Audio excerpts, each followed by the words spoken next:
오늘 우리에게 주시는 하나님의 말씀은 요한복음 18장 19절부터 24절입니다. 제가 읽겠습니다. 대제사장이 예수에게 그의 제자들과 그의 교훈에 대하여 물으니 예수께서 대답하시되 내가 드러내놓고 세상에 말하였노라. 모든 유대인들이 모이는 회당과 성전에서 항상 가르쳤고 은밀하게는 아무것도 말하지 아니하였거늘 어찌하여 내게 묻느냐. 내가 무슨 말을 하였는지 들은 자들에게 물어보라.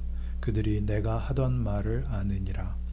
이 말씀을 하심에 곁에 섰던 아랫사람 하나가 손으로 예수를 쳐 이르되 네가 대제사장에게 이같이 대답하느냐 하니 예수께서 대답하시되 내가 말을 잘못하였으면 그 잘못한 것을 증언하라. 바른 말을 하였으면 내가 어찌하여 나를 치느냐 하시더라. 안나스가 예수를 결박한 그대로 대제사장 가야바에게 보내니라. 아멘. 복음서에는 간단하게 기록되어 있지만 예수님께서 잡히셔서 재판을 받으시는 그 과정의 대화들은 너무나 깊고 의미심장합니다.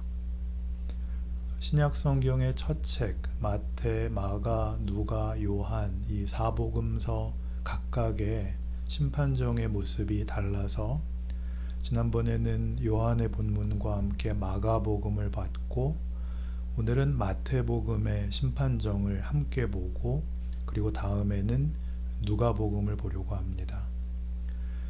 오늘 본문은 대제사장이 이렇게 시작하는데 여기 나오는 대제사장은 13절에 보시면 그 해의 대제사장인 가야바의 장인인 전직 대제사장 안나스입니다. 그리고 마태복음의 같은 본문은 대제사장 가야바, 그러니까 현직 대제사장과의 대화를 다룹니다.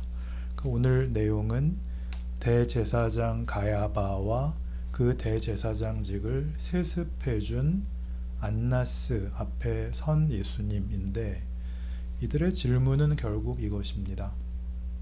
당신이 하나님의 아들 메시아냐? 그러자 마태복음 26장 64절을 보시면 예수님께서 네가 말하였느니라. 그러나 내가 너희에게 이르노니 이후에 인자가 권능의 우편에 앉아 있는 것과 하늘 구름을 타고 오는 것을 너희가 보리라. 이렇게 말씀하십니다. 이 질문과 대답을 합치면 이 질문이나 답에 굉장히 많은 의미가 감추어진 수사라는 걸 알게 됩니다. 즉 예수님께서 하늘 권능의 우편에 앉아 있는 것과 구름을 타고 오는 것을 가야바는 지금 원하는 거죠. 네가 메시아라면 지금 왜 이 꼴이냐? 라고 묻는 것이고 예수님은 이게 메시아의 진실한 모습이다. 네가 원하는 모습은 결국은 보게 될 것이다. 그러나 지금은 아니다. 이렇게 답하시는 것입니다. 그러니까 가야바의 질문은 본인이 기대하고 본인이 상상하는 바 메시아에 대한 믿음을 근거로 하고 있습니다. 메시아는 당연히 전지전능하신 창조주, 섭리자, 심판자의 권능으로 임하실 것이라고 믿었고 그것은 당연히 이 세상에 있는 어떤 권력보다도 큰 권세로 임할 것이다 라고 믿었습니다. 그런데 지금 메시아라고 많은 백성이 따르고 소문이 온 이스라엘에 퍼졌던 이 주인공은 초라한 그리고 가장 무력한 위치에 있습니다. 결국 가야바는 분을 내고 신성모독이다 라고 판정을 하고 그 뒤에 보시면 그 하인들에 의해서 예수는 이제 조롱과 폭행을 당하기 시작합니다. 우리는 이 본문에 너무 익숙해서 예수님이 이 무지한 자들, 하나님을 거부하는 악한 세력들에 의하여 억울하게 폭행을 당하고 죽으셨다라고 생각을 하지만 상식적으로 다시 객관적으로 따져보면 당신이 메시아냐? 그렇다. 그러면 한 번 더 아래 위로 그 꼴을 훑어보고 그래, 더 물어볼 필요가 없구나. 미친놈이구나. 내보내라. 이래야 상식 아닌가요? 그러나 가야바는 분노합니다. 그가 분노했다는 것은 이 질문에 앞서서 공포 속에 있었다는 것입니다. 어떤 공포일까요? 메시아가 왔다는 소문이 들리는데 들어보니 메시아에 합당한 소문입니다. 죽은 자를 살렸답니다. 문둥병자를 고치고 바다를 잠잠케 하고 오병이어의 기적, 죄인을 용서하며 모든 사람들을 요한복음 21장에 의하면 성경에 다 기록할 수 없을 정도로 많은 기적과 자비를 베풀었답니다. 가야바로서는 당혹스럽죠. 뭐가 당혹스러우냐 하면 정말 그가 메시아라면 하나님이 그를 보냈다면 자기와 아무 상관없이 오시면 안 된단 말이죠. 자기가 제사장이거든요. 모두에게 공인된 종교 지도자. 하나님께서 친히 이스라엘 백성들을 자기의 백성으로 부르시고 그들과 함께하며 하나님께서 그 백성을 복주기 위하여 세운 유명한 두 직분자, 왕과 제사장입니다.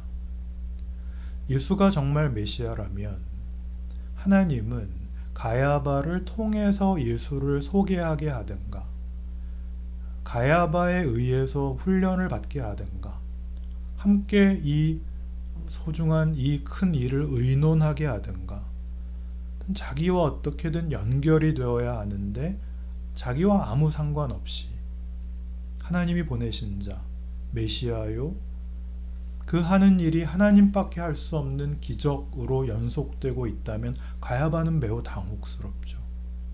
예수가 메시아라면 제사장은 왜 세우셨는가? 나는 뭔가?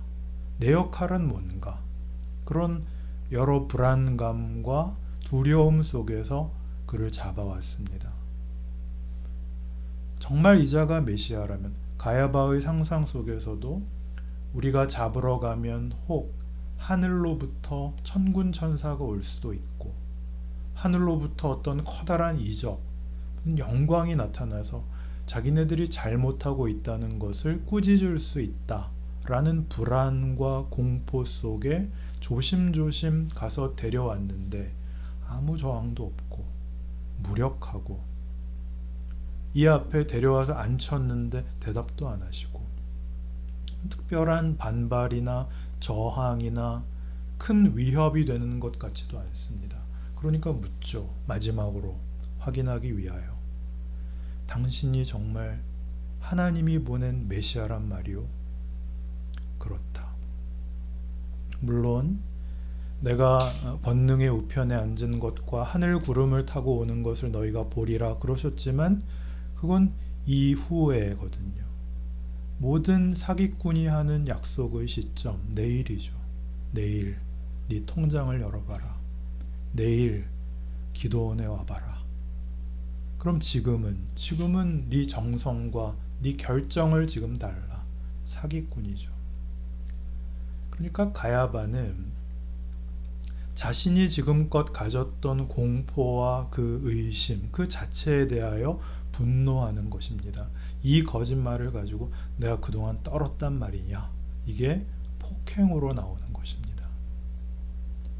이것은 정말 우리 신자들의 현실 속에서 중요하게 공감되는 부분입니다. 가야바가 하나님이 일을 하신다면 자기랑 일을 하고 자기를 통해서 하고 자기랑 함께 해야 된다라고 믿었듯이 우리 신자 모두는 현실을 살면서 하나님께서는 세상이 약속하고 세상이 위협하는 것보다 더 큰 것으로 복에서 권세에서 마음의 평안에서 하나님은 신자인 우리에게 더 잘하셔야 된다라고 믿고 있습니다. 그런데 살아보시면 신앙생활하는 우리보다 신앙생활하지 않는 세상 사람들이 더 평안하고 더 형통하고 우리가 고단하며 그들은 짐이 없고 우리는 짐이 많습니다. 그러니까 세상 사람들 앞에서 우리가 예수를 믿는 사람이요, 우리가 더 권세자요, 우리가 더 큰 약속 속에 있다는 것을 본인이 확인하기 위하여 할 수 있는 것은 가야바처럼 비난밖에 없습니다. 우리의 비난은 이거죠. 넌 그래봤자 지옥 갈 거야. 거기서 좀 더 나아가서 윤리 도덕적으로나 혹은 무슨 현실적으로 어려움이 생기면 우리가 하는 공격, 예수 믿으면 다 해결돼. 이것은 분명히 어떤 긍휼과 자비와 은혜를 나누는 표현이면서 사실은 동시에 예수 안 믿으면 그런 벌을 받아 마땅한 거야. 그걸로 우리를 안심시키는 자기 주문이기도 한 것입니다. 지금도 그렇죠. 세상이 교회 보고 너희들은 왜 코로나 수칙을 잘 지키지 않고 그렇게 고집을 부리냐? 너희들은 이 사태에 대해서 조금이나마 도움이 되는 것은 하나도 하지 않고 손해보는 짓만 하면서 무슨 잘났다고 그러느냐? 이게 가장 큰 도전입니다. 우리가 하고 싶은 대답도 그렇죠. 교회가 좀 욕 좀 먹지 말아달라 하는 것 하나가 우리 겉으로 있고 속으로는 하나님, 이 욕먹는 거 보면서 가만히 있으시기에요. 어떻게 좀 교회는 아무리 모여도 확진자가 나오지 않고 안 믿던 사람들도 교회 오면 그 병이 낫고 그렇게 하시면 안 돼요. 그러나 하나님은 그렇게 안 하십니다. 중요하죠. 예수님은 지금 가야바 앞에서 자신이 가야 하는 길에 대하여 어려워하지만 저항하시지 않습니다. 그 요한복음 12장에 가면 이 문제에 대한 요한복음의 증언이 나오는데 우리 신앙생활에 매우 현실적인 도움이 됩니다. 요한복음 12장 20절입니다. 명절에 예배하러 올라온 사람 중에 헬라인 몇이 있는데 그들이 갈릴리 벳세다 사람 빌립에게 가서 청하여 이르되 선생이여 우리가 예수를 배웁고자 하나이다 하니 빌립이 안드레에게 가서 말하고 안드레와 빌립이 예수께 가서 여쭈니 예수께서 대답하여 이르시되 인자가 영광을 얻을 때가 왔도다. 내가 진실로 진실로 너희에게 이르노니 한 알의 밀이 땅에 떨어져 죽지 아니하면 한 알 그대로 있고 죽으면 많은 열매를 맺느니라. 자기의 생명을 사랑하는 자는 잃어버릴 것이요 이 세상에서 자기의 생명을 미워하는 자는 영생하도록 보전하리라. 사람이 나를 섬기려면 나를 따르라. 나 있는 곳에 나를 섬기는 자도 거기 있으리니 사람이 나를 섬기면 내 아버지께서 그를 귀히 여기시리라. 지당하신 말씀이고 우리가 충성하고 순종해야 되는 말씀입니다. 여기에 이렇게 덧붙이십니다. 27절 지금 내 마음이 괴로우니 무슨 말을 하리요 아버지여 나를 구원하여 이 때를 면하게 하여 주옵소서. 그러나 내가 이를 위하여 이때에 왔나이다. 그러니까 이 앞에 나온 사람이 나를 섬기려면 나를 따르라 와 같은 이 말씀은 아무 고통 없이 아무 걱정 없이 하시는 말씀이 아닙니다. 이 길을 걷는 것은 예수님에게서조차 두렵고 고통스럽고 가기 싫은 길입니다. 그러나 이 길을 따라가야 됩니다. 이것은 아버지께서 원하시는 길이고 아버지께서 원하시는 방법입니다. 한 알의 밀이 땅에 떨어져 썩어야 심기워야 싹이 나는 것과 같다라고 가르치십니다. 썩어야 심기워야. 그러나 우리는 보이는 것으로 보복으로, 보상으로, 권력으로 우리가 가진 약속들과 우리 자신의 정체성과 운명을 확보하고 싶습니다. 이 싸움에서 우리 다 걸리는 것이죠. 예수님이 억울하게 고난을 당하셨다, 억울하게 죽음을 당하셨다, 그렇게 얘기하시면 안 됩니다. 그것이 하나님의 권능이고 하나님의 지혜였습니다. 성경이 말하는 십자가의 정의, 성경은 이렇게 요구했죠. 마태복음 16장 15절 이하에 제자들에게 말씀하신 너희는 나를 누구라 하느냐의 결론 24절이었습니다. 누구든지 나를 따라오려거든 자기를 부인하고 자기 십자가를 지고 나를 따를 것이니라. 자기 부인이란 자기 확보, 우리가 하고 싶은 자기 자신에 대한 어떤 그 자존심, 자신감을 버리고 자기 십자가를 지고, 십자가는 뭐죠? 오늘 본문에서 보이신 예수님의 무력함이죠. 우리는 자신감과 우월감을 보상으로, 신앙의 증거로 갖고 싶습니다. 그런데 성경은 그 자신감을 내려놓고 그 우월감을 내려놓으랍니다. 이것은 우리에게 고통스러운 요구 같고 우리가 따르기에 만만치 않은 얘기들임에 틀림이 없지만 성경이 하는 얘기는 매우 현실적인 신앙 실천의 문제입니다.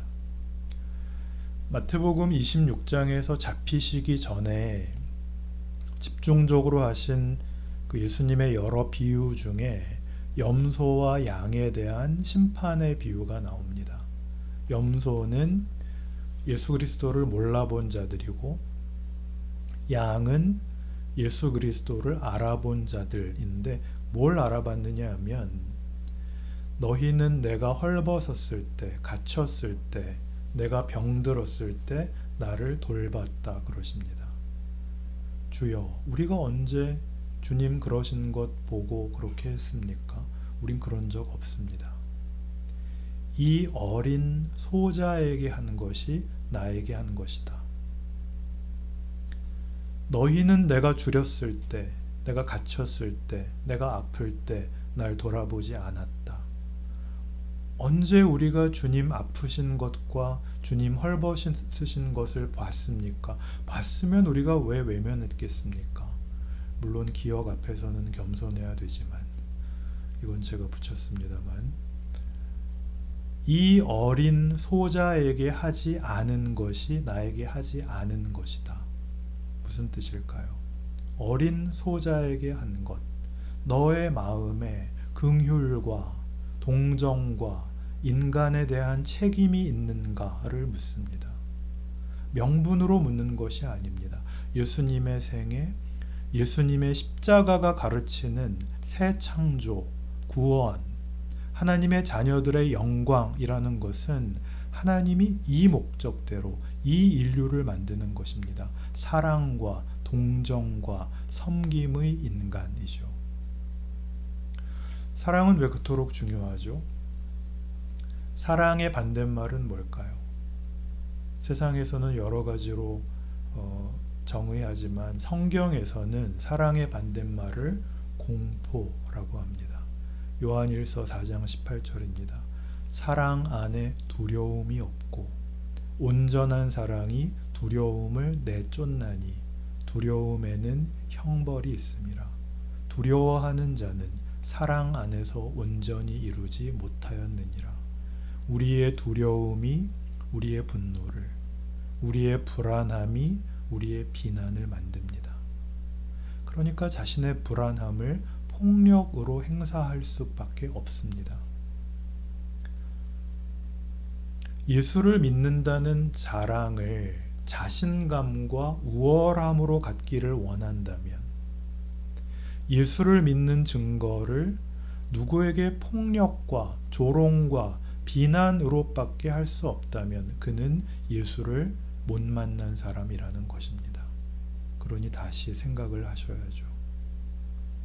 여러분이 스스로 약자와 자신을 공감할 수 있는 자리에 있다는 것은 여러분이 누구에게 보복할 필요가 없고 보복해서 자신을 확보하는 그 권세를 가질 필요가 없다는 걸 알게 된다는 것은 얼마나 굉장한 신앙의 신비의 문을 들어서는 것인지 모릅니다.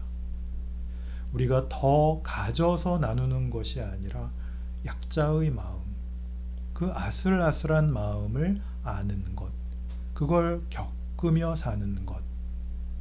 빌립보서 2장 12절.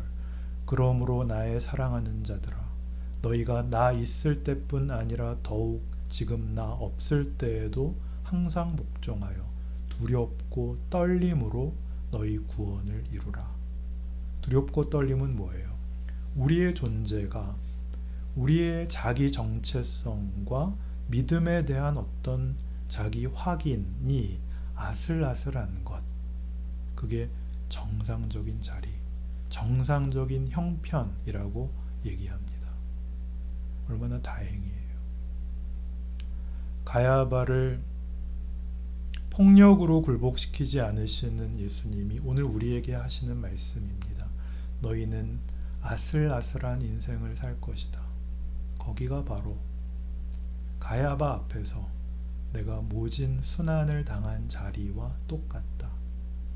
그것은 그의 폭력 앞에 내가 굴복하고 억울한 고통을 받은 자리가 아니라 하나님이 펼쳐놓은 하나님의 넓은 가슴이요 깊은 권세이니라, 그렇게 말씀하시는 자리입니다. 존귀하신 교우 여러분, 신앙생활이란 내가 신께 열심히 기도를 해서 그 기도에 응답을 받아 어떤 자신감과 우월감을 가지게 되는 자리가 아닙니다. 지금 우리가 사회를 향해서 하고 싶은 것, 온 교회에 코로나 환자가 한 사람도 안 나오고 열심히 기도했더니 교회로부터 신비한 하나님의 기적이 드러나서 코로나를 멈추고 나라를 잘 살게 하고, 하나님은 그렇게 안 하시겠답니다. 왜 그렇게 안 하죠? 요한복음 12장 37절부터 41절까지의 말씀을 여러분 나중에 읽어보시기 바랍니다. 하나님께서는 우리가 바라는 행복과 보상이 끝이 아닌 하나님의 영광과 하나님의 권능이 완성되는 것을 우리에게 목적하셨기 때문에 우리는 아무도 못 알아보는 그 자리, 세상의 것으로는 해결되지 않는 그 자리로 부름을 받았다. 그래서 하나님만이 주실 수 있는 것으로 채워지는 인생을 살게 하시는 이 하나님의 기적, 역사가 오늘 우리가 불안해하고 걱정하고 가야바의 분노같이 보복으로 폭력으로 확인할 수밖에 없어 보이는 두려움과 의심을 걷어내고 예수의 죽음, 예수님의 재판에서 드러난 하나님의 일하심을 오늘 우리의 자리에서 확인케 하신다. 그게 우리 각자의 인생의 자리이다. 그런 말씀입니다. 그러니 오늘 본 이 마태복음에서 그의 하신 약속은 자신감과 우월감을 자기 신앙의 근거로 가진 소위 잘난 자들이 아닌 우리를 향한 약속인 것이죠. 스스로가 보잘것없어 보이고 내 맘대로 되는 게 하나도 없어 보이는 이 막막한 인생, 내가 하늘 보좌 우편에 앉은 것과 구름을 타고 오는 것을 너희가 보리라. 이 약속 속에 있는 인생인 것을 기억하시기를 바랍니다. 기도합시다.